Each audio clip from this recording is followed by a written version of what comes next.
இயற்கையோடு வாழ்வோம், இயல்பாக வாழ்வோம் மக்களே.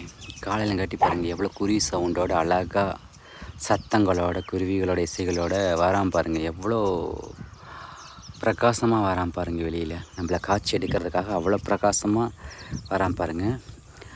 இது எங்கள் தோட்டத்தில் போட்ட கொத்தமல்லிங்க. பாருங்கள், பயிர் பண்ணியிருக்கோம் கொத்தமல்லி. இப்போ இது போட்டது 2 மாதத்துக்கு முன்னாடி எடுத்த வீடியோங்க. இப்போ போட்டு நாங்கள் அறுவடை பண்ணி கொத்தமல்லி அடித்து எங்கள் வீட்டுக்கு தேவையான கொத்தமல்லி எல்லாமே நாங்கள் வச்சுருக்கோங்க. இப்போ எங்களுக்கு தேவையான கொத்தமல்லிலாம் இது மூலிமா எடுத்துட்டோங்க. நல்ல ஒரு ஈல்டு கிடச்சிதுங்க. இயற்கையாக பண்ணும்போது ஒரு நல்ல ஈல்டு, நல்ல ஒரு விளைச்சல். உள்ள களையெல்லாம் எடுத்து விடணுங்க. இப்படியே விட்டால் வராது, இது களை எடுக்கணும்.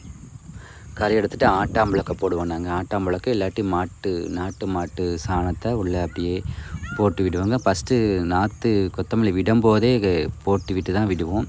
மறுபடியும் கொஞ்சம் வளர்ந்தோடனே மறுபடியும் குப்பை போட்டு விடுவோங்க. இதுக்கு மறுபடியும் இந்த குப்பை மாட்டு குப்பை போடுவோங்க. ஆனால் எந்த உரமும் எதுவுமே நாங்கள் இதுக்கு போட மாட்டோம். அருமையாக வந்துருந்துச்சு. களை எடுத்து விட்டால் தான் அது அருமையாக வரும். அந்த களை எடுத்து மறுபடி தான் இது கொத்தமல்லி அருமையாக வந்துச்சுங்க. எங்கள் வீட்டுக்கு தேவையான கொத்தமல்லி இது மூலிமா நாங்கள் எடுத்துக்கிட்டோம். இப்படி ஒவ்வொருத்தரும் தங்களுக்கு தேவையான பொருள்களை தாங்களே உற்பத்தி பண்ணிக்கிட்டா இன்றைக்கி நோய் நொடி எதுவுமே இல்லாமல் ஆரோக்கியமாக வாழலாங்க.